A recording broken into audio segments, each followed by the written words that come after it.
பேர் வந்து குணசேகரன். எழும்பூர் நீதிமன்றத்தை வந்து வழக்கறிஞர் பணியாற்றினுக்கிறேன். கடந்த 17ஆம் தேதி வந்து பார்த்தீங்கன்னா விஜயான்னு சொல்லிட்டு ஆயா அவங்களுடைய வயசு வந்து பார்த்தீங்கன்னா 78 வயசு ஆகுது. அவங்களுடைய பொண்ணும் அவங்களும் வந்து பார்த்தோன்னா ஒரு 15 வருஷமா எம்ஜிஆர் நகரத்தில் கொடுத்துட்டு இருக்கிறாங்க. அது பக்கத்து வீட்டில் இருக்கிற வந்து பார்த்திபன்றவர் வந்து பார்த்தீங்கன்னா அவர் பக்கத்து வீட்டு அவங்க ஹஸ்பண்ட் ஒய்ஃபு அவங்களுடைய பொண்ணு வந்து 2ஆம் வகுப்பு படிக்குது. இதே எம்ஜிஆர் நகரில் சார்ந்து தான் படிக்கிறாங்க.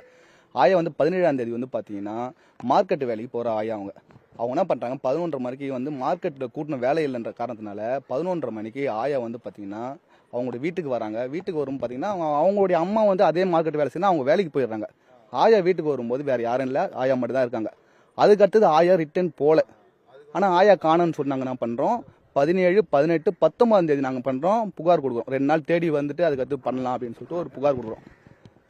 புகார் கொடுக்கும்போது பார்த்தீங்கன்னா இந்த பார்த்திபன்ற வந்து அது அவன் தான் அக்யூஸ்டு. அந்த பார்த்திபன்ற என்ன பண்ணுறாரு என் கூடயே இருந்துக்கின்னு ஆயாவை வந்து பார்த்தீங்கன்னா கோவிலில் வந்து தேடுறாரு. நாங்கள் போகிற இடத்துல கோவிலில் தேடுறாரு, ஹாஸ்பிட்டலில் தேடுறாரு.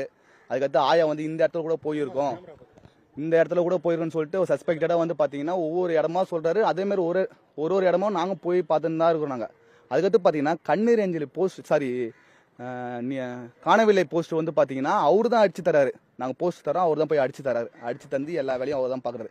கம்ப்ளைண்ட் கொடுக்கும்பொழுதும் அதேமாரி இந்த ஆர்டிஎன் காவல் நிலையத்தில் அவங்க எங்க கூட கம்ப்ளைண்ட் கொடுக்கும்போது அவரும் கூட தான் வராரு. அதனால பார்த்தீங்கன்னா எங்களால் வந்து பார்த்தீங்கன்னா ஒரு பாதிக்கப்படும் போது பக்கத்து வீடுன்றதுனால நம்மளுக்கு ஹெல்ப் பண்ணுறாங்கிற நோக்கத்தில் தான் வந்து பார்த்தா அந்த சஸ்பெக்டை தான் அவனை பார்க்குறோம். அவனை அக்யூஸ்டாக பார்க்கல. அது இப்போ 24ஆம் தேதி பார்த்தீங்கன்னா இவன் மேலே சின்னதாக ஒரு டவுட் வருது. ஆயா வந்து எகிரி குச்சி போயிருக்குமா அது பண்ணுமா அப்படின்னு சொல்லும்போது இவன் எதனா ஒரு கான்செப்டில் இருப்பானு சொல்லிட்டு போலீஸ்கார்ட்ட தகவல் கொடுக்குறாங்க. தகவல் கொடுக்கும்போது என்ன பண்ணுறாங்க போலீஸ் அவனை 6:30 மணிக்கு 24ஆம் தேதி 6:30 மணிக்கு வந்து பார்த்தோன்னா விசாரணைக்கு வாங்கன்னு சொல்கிறாங்க. 6:30 மணிக்கு அவன் phone switch off sir. Switch off பண்ணும்போது அவனுடைய வீட்டில் வந்து பார்த்தீங்கன்னா அவனை விசாரிக்கும் போது பார்த்தீங்கன்னா ஆல்ரெடி பார்த்தீங்கன்னா பக்கத்தில் வந்து பார்த்தீங்கன்னா R3 காவல் நிலையத்தில் வந்து பார்த்தீங்கன்னா 2021ஆம் மாதம் வந்து பார்த்தீங்கன்னா இதேமாரி வந்து வாடகைக்கு போகிறாங்க. வாடகைக்கு வந்து வீடு கேட்குற மாதிரி போயிட்டு அதில் ஒரு பாட்டி ஒருத்தவங்க இருக்காங்க. பாட்டி வந்து கிச்சனை திறந்து காமி, நான் வந்து பார்க்கணும் கேஸ்ல லீக் ஆகுதா காத்தோட்டமாக இருக்குதான்னு சொல்லிட்டு கேட்குறான். அப்படி கிச்சனை திறக்கும்போது என்ன பண்ணுறான் அவன் மறைச்சி வச்சிருந்த கத்தியை எடுத்து அவனும் அவன் மனைவியும் சேர்ந்து என்ன பண்ணுறாங்க அந்த வயசான பாட்டியை வந்து இடுப்பில் கிழிச்சு அவன் போட்டுக்கிற 5 சவரன் தங்கச்சங்கிலியை வந்து பார்த்தீங்கன்னா பறிச்சுக்கிறான். அவனுடைய கேஸ் இருக்குது. அப்போ என்ன பண்ணுறானுங்க இவன் தான் அக்யூஸ்ட்னு சொல்லிட்டு கன்ஃபார்ம் பண்ணி இவனை தேடுறோம். போலீஸ் வந்து பார்த்தீங்கன்னா தனிப்படை அமைச்சு ஒரு 3-4 டீம் அமைச்சு தேடுறாங்க. தேடும்போது பார்த்தீங்கன்னா இவனுடைய அக்கா வந்து பார்த்தீங்கன்னா விருதுநகர் மாவட்டத்தில் வந்து பார்த்தீங்கன்னா இது மல்லிகை கடை ஒன்று வச்சிருக்காங்க. அந்த மல்லிகை கடையில் இவன் வந்து பார்த்தீங்கன்னா தஞ்சை அடைஞ்சிட்டான். அதுக்கடுத்து ஸ்பெஷல் டீம் போயிட்டு அவனை பிடிச்சி ரெக்கவரி பண்ணி எடுத்துன்னு வராங்க சார்.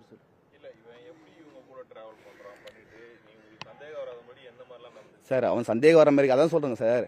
கோவில் நாங்களே வந்து பார்த்தீங்கன்னா இந்த கோவில் போனோம், இந்த கோவிலுக்கு போயிருக்காது ஆயா, இந்த கோவில் கூட போயிருக்க வாய்ப்பு இருக்குன்னு சொல்லிட்டு நாங்கள் ஒரு பேர பையனை நாங்கள் என்ன பண்ணோமோ அதே அவன் பேர பையன் மாதிரி என் கூட ரோல் பண்ணி காமிக்கிறான். அவன் மேலே ஒரு சந்தேகம் ஒரு பிசுறு தட்டாமல் எந்த ஒரு சந்தேகமே இல்லை. அவன் மேலே தெளிவாக பண்ணுறான். அவன் எப்படி உங்களுக்கு முதல் சந்தேகம் வந்தது? இவன் எப்படி சந்தேகம் வருதுன்னு சொன்னால் 6:30 மணிக்கு இவன் வந்து பார்த்தீங்கன்னா நம்ம போலீஸ் எதுவும் சொல்கிறேன்னா இவன் எகிரி குச்சி போச்சுன்னு சொல்கிறான் என்கிட்ட. ஆயா வந்து பின்னாடி எகிரி குச்சி போயிருக்குமான்னு சொல்லிட்டு அது ஏன் எகிரி குச்சி எப்படி போவோம் ஏன் இந்த மாதிரி அவன் சொல்கிறான்னு சொல்லிட்டு ஒரு சஸ்பெக்டடாக தான் ஒரு சந்தேகம் எனக்கு. அந்த சந்தேகம் வந்து பார்த்தீங்கன்னா ஸ்டேஷனில் சொல்லும்போது அவனை விசாரணை சொல்லி கூடும்போது ஃபோன் சுவிச் ஆகும்போது இவன் கன்ஃபார்ம் பண்ணுறான். அதேமாதிரி பார்த்தீங்கன்னா 17ஆம் தேதி வந்து பார்த்தீங்கன்னா அதே பாட்டியை வந்து பார்த்தீங்கன்னா 11:30 மணிக்கு அது ஏதோ டைமில் வந்து பார்த்தா அடித்து என்ன பண்ணிங்கன்னா கணவன் மனைவி 2 பேருமே சேர்ந்து ஆயாவை வந்து பார்த்தீங்கன்னா 2 பேரும் பிடிச்சிக்கின்னு அவன் வீட்டுக்கு எடுத்துன்னு போயிட்டு தலை பகுதியை கீழே அழுத்தி கால் பகுதியை நல்லா அழுத்தி அந்த மூட்டையில் எவ்வளோ கொள்ளுமோ அதுக்கேற்ற மாதிரி இறுக்கி அந்த கேஸ் சிலிண்டர் கீழே வந்து பார்த்தீங்கன்னா அதை வச்சிடறான். 17ஆம் நைட்டு வந்து பார்த்தீங்கன்னா அந்த பாடி வந்து அவனுடைய வீட்டில் தான் இருக்குது. ஆனால் எங்கள் கூட தெரியும் தான் இருக்காப்புல. அதுக்கடுத்து பார்த்தீங்கன்னா 18ஆம் தேதி காலையில் 4:30 மணிக்கு அந்த பாடியை தூக்கி ஆக்டிவா வண்டி ஃப்ரண்ட்டில் வச்சுக்கின்னு அது மேலே ஒரு துணியை போட்டு அது மேலே அவன் பொண்ணை உட்கார வச்சுன்னு ஒய்ஃபை பின்னாடி வச்சுக்கின்னு இங்கேருந்து மவுண்ட் ரோடு போகிறாரு. மவுண்ட் ரோடு ஜோன்ஸ் ரோடு போகிறார். ஜோன்ஸ் ரோட்டில் போயிட்டு பார்த்தீங்கன்னா அங்கே ஒரு கூவம் ஆறு ஒன்று இருக்குது. அந்த கூவாத்தில் வந்து உருட்டி விட்டுட்டு போயிட்டார் சார். போஸ்டர் வந்து பார்த்தீங்கன்னா நாங்கள் வந்து பார்த்தீங்கன்னா ஒரு 40 அடித்தா போதும் ஃபேமிலி இதுக்குள்ள அவங்க அது 40 அடித்தா போதும்னு சொல்கிறேன். அவனா 40 எங்கே பார்த்தோம் 100 அடிக்கலாம் நம்ம நான் அடிக்கிறேன் சார் நான் 100 அடிச்சு தரேன்னு சொல்லிட்டு அதெல்லாம் ஒன்றும் நான் காசு தரேன் நீ அடி ஒன்றும் பிரச்சனை சொல்லிட்டு சொல்கிறேன். அது மட்டும் இல்லாமல் பார்த்தோன்னா டைவர்ட் பண்ணுறான். எப்படி டைவர்ட் பண்ணுறான்னா அவங்க அம்மாவுக்கும் பொண்ணுக்கும் சண்டை வரும் அப்படின்றப்போ அவன் காணாமல் தான் போயிருப்பான். காணாமல் போனது தான் கன்ஃபார்ம் தான். அது வேறு எதுவும் நடக்கிறதுக்கான வாய்ப்பே கிடையாது. அம்மா பொண்ணுக்கான எதனா கோவிலுக்கு தான் இருப்பாங்கன்னா அந்த கான்செப்ட் தான் தேடுறோம். சந்தேகம்னு பார்த்தா இந்த ஆயாவை வந்து எகிரி குச்சின்னு சொன்னது ஒரு சந்தேகம். அதுக்கடுத்து ஃபோன் சுவிச் ஆஃப் பண்ணது சந்தேகன்றதுல நாங்கள் கன்ஃபார்ம் பண்ணி அதுக்கடுத்து அவனுக்கு அதுக்கப்புறம் எப்படி பிடிச்சாங்க இப்ப? அவனை வந்து பார்த்தீங்கன்னா இன்னைக்கு தான் சார் பிடிச்சாங்க. இன்னைக்கு தான் நேற்று வந்து பார்த்தீங்கன்னா அவனுக்கு வந்து ரெக்கவரி எடுக்கிறாங்க. விருதுநகர் மாவட்டத்தில் வந்து பார்த்தீங்கன்னா அவங்க அக்கா வீட்டில் மல்லிகை கடையில் வந்து வேலை செய்கிறான். அவன் பொண்ணு வந்து பார்த்தீங்கன்னா இங்கே ஒரு அக்கா வீடு இருக்குது. அந்த வீட்டில் விட்டுட்டு இவனா பண்ணுற இவனும் ஒய்ஃபை மட்டும் பார்த்தீங்கன்னா விருதுநகரில் வந்து ஒரு மல்லிகை கடையில் போய் வேலை செய்கிறான்.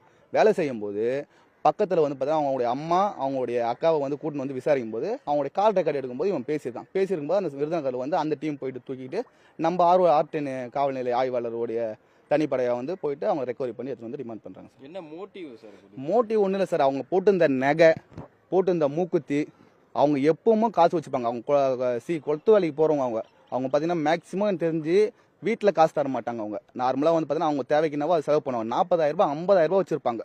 அந்த 3.5 சவரன் நகைக்காகவும் அந்த 50 ரூபா 50 சவரன் 50,000 ரூபாய் கோசம் மட்டும்தான் ஆசைப்பட்டு தான் அந்த மாதிரி ஒரு கான்செப்டை ஒர்க் பண்ணுறாரு சார்.